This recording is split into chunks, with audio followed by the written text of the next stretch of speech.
Auzubillahi minasyaitonirrajim. Bismillahirrahmanirrahim.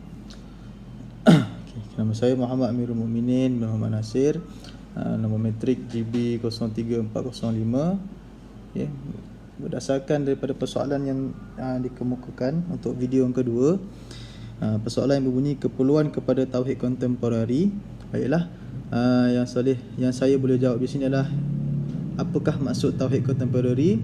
Tauhid kontemporari adalah iaitu tauhid semasa, iaitu keadaan semasa, iaitu serangan pemikiran, yakni yang melemahkan iman dan kurangnya keyakinan kita terhadap Allah Subhanahu Wa Taala.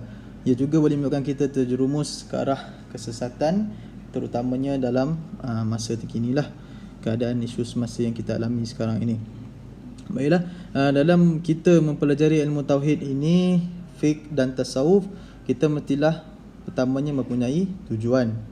Okey, tujuan belajar tauhid bukan sahaja dianggap ataupun mengenai Tuhan semata-mata, tetapi persepsi kita, bagaimana kita menganggap Allah itu sebagai Tuhan untuk disembah dan diyakini akan kewujudan dan keimanan kita terhadapnya.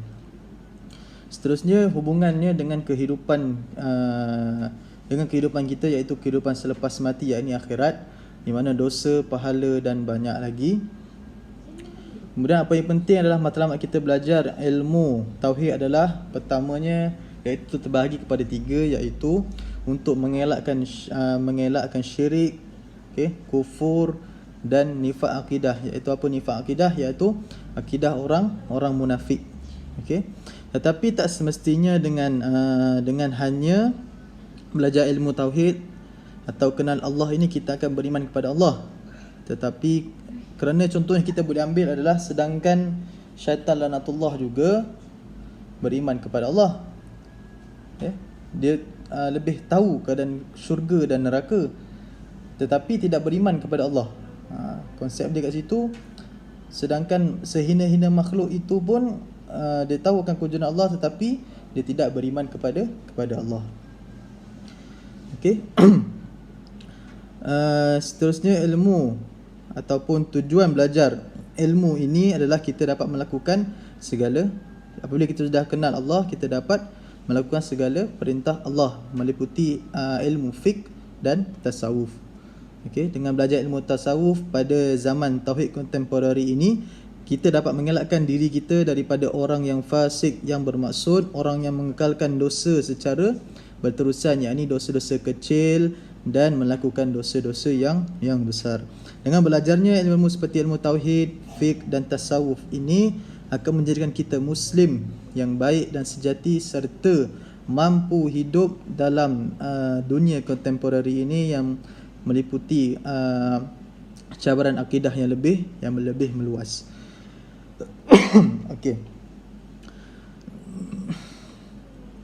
Perkara yang boleh memusnahkan iman ataupun serangan-serangan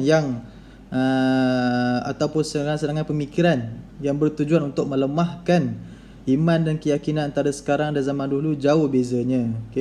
Perbezaan yang sangat ketara dari sudut keadaan masa dan zaman, di mana pada zaman dahulu manusia mencari Tuhan kerana kesusahan hidup, kerana kekurangannya mungkin dari sudut teknologi dan sebagainya, kemudahan dan kesusahan untuk berhubung dan sebagainya, untuk ikhtiar hidup dan sebagainya. Namun pada zaman sekarang kita boleh lihat mudah untuk berjumpa dengan manusia yang kurang yakin kepada Allah, kerana mereka berfikir akan lebih hebat, logik dan rasional. Maafkan saya kalau bunyi mercun itu, maafkan saya doktor.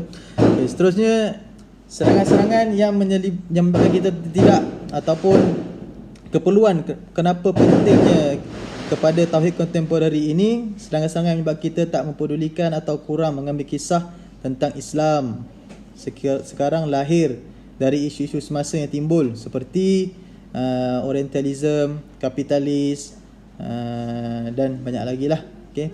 Pemiskinan pemikiran.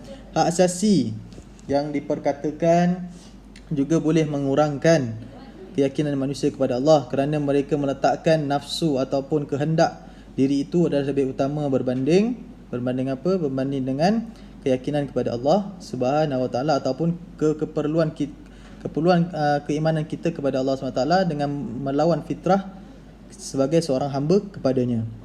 Kenapa kita perlu kepada tentang tauhid kata berdiri adalah terakhirnya lah kerana serangan masa kini lebih hebat berbanding pada zaman dahulu.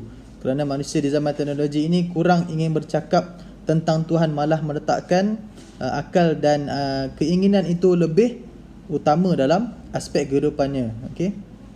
Tauhid adalah menyatukan Tuhan, iaitu satu-satunya tempat kita bergantung dan bukannya berharap atau bergantung kepada teknologi sepenuhnya. Maksudnya di sini kesimpulan yang saya boleh lakukan, yang saya boleh simpulkan adalah perbezaan masa yang dialami dari sudut pemahaman tauhid berbanding pada zaman dahulu dengan zaman sekarang, di mana manusia berperang dengan keinginan nafsu apabila kemajuan teknologi itu melampaui batasan dan mampu memuaskan nafsu manusia, meskipun kita ketahui manusia ini tidak akan pernah puas dengan keinginan, tetapi dengan kepuasan yang ada sekarang ini pun manusia sudah mampu melupakan kekuasaan Allah Subhanahu Wa Taala. InsyaAllah sekadar itu untuk video yang kedua. Wallahu alam. Assalamualaikum warahmatullahi wabarakatuh.